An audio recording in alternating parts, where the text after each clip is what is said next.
Mingalaba, General Info Myanmar University,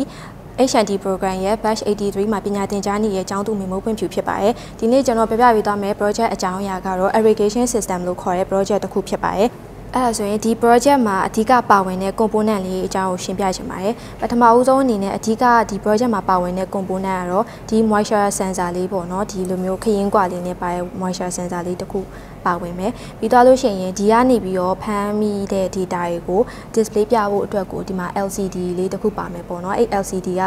60x2 LCD လေးကိုသုံးထားတယ်ပြီးသွားရင်အဲ့ LCD မှာရရဲ့ moisture data ပေါ်မူတည်ပြီးတော့ဘာကိုပြန်ပြမလဲဆိုရင်ဒီ LED မီးလေးတစ်လုံးကိုသုံးထားရပဲဒီ LED ကဘာကိုအဓိကလှုပ်ဆောင်ပေးမလဲဆိုရင် moisture က soil moisture ကအဆိုတက်ရှိနေတဲ့အချိန်ကြလို့ရှိရင်အစိမ်းရောင်လေးပြပြီးတော့ဒီလိုမျိုးmoisture မရှိတဲ့အခြေအနေမှာပေါ့နော်moisture မရှိတဲ့အခြေအနေဆိုရင်အနီရောင်လေးပြောင်းပြီးတော့ပြပေးမှာဖြစ်တယ်ဒီမီးလုံးရဲ့အလုပ်ပေါ့နော်ပြီးသွားလို့ရှိရင်ခုနကရေလောင်းပေးရဲ့ process တွေကိုအဓိကလှုပ်ဆောင်တာကကြတော့ဒီ motor လေးတည်လေးကနေလှုပ်ဆောင်နေပေါ့နော်ဒီ motor ကတော့ 5V motor လေးဖြစ်တယ်ဒီ 5V motor ကို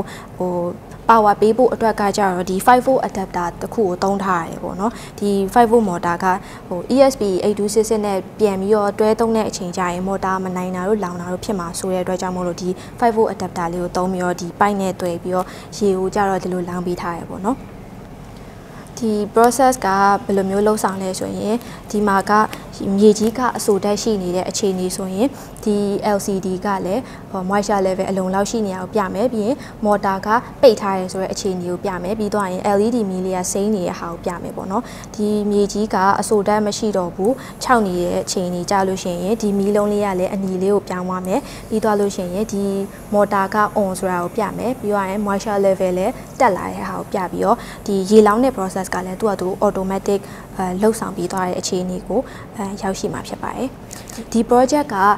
နောက်ထပ်ဘယ်လိုမျိုးတွေသုံးလို့ရသေးလဲဆိုလို့ရှိရင်ဥပမာခရီးသွားတဲ့အချိန်ကြလို့ရှိရင်အိမ်မှာဘယ်သူမှမရှိဘူးရေလောင်းဖို့အတွက်ကိုအဆင်မပြေတဲ့အခြေအနေမျိုးတွေမှာဒီ project နဲ့အိမ်မှာဆင်ထားလို့ရရပေါ့နော်ဒီ project ရဲ့အဓိကရည်ရွယ်ချက်ကဘာကိုရည်ရွယ်လဲဆိုလို့ရှိရင်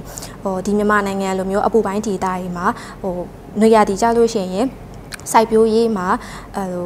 အပင်တွေကမြေကြီးခြောက်သွားတဲ့အချိန်ကြလို့ရှိရင်အပင်တွေတည်တဲ့ပြဿနာတွေအဲ့လိုရေတက်မလုံလောက်တဲ့ပြဿနာတွေကိုဖြေရှင်းပေးဖို့အတွက်သူ့အော်တိုရေလောင်းပေးရဲ့ system တစ်ခုကိုပြုလုပ်ရခြင်းဖြစ်ပါတယ်เนาะနောက်တစ်ခုကကျတော့ဒီစိုက်ပျိုးရေးသမားတွေအတွက်လည်းရည်ရွယ်တယ်နောက်တစ်ခုကအပင်ရေလောင်းဖို့အတွက်ကိုမေ့တယ်အပင်ဆုံးရှုံးမှုတွေဖြစ်တဲ့ဟာကိုကာကွယ်ပေးဖို့အတွက်လည်းဒီ project ကိုအဓိကလှုပ်ဆောင်ထားခြင်းဖြစ်ပါတယ်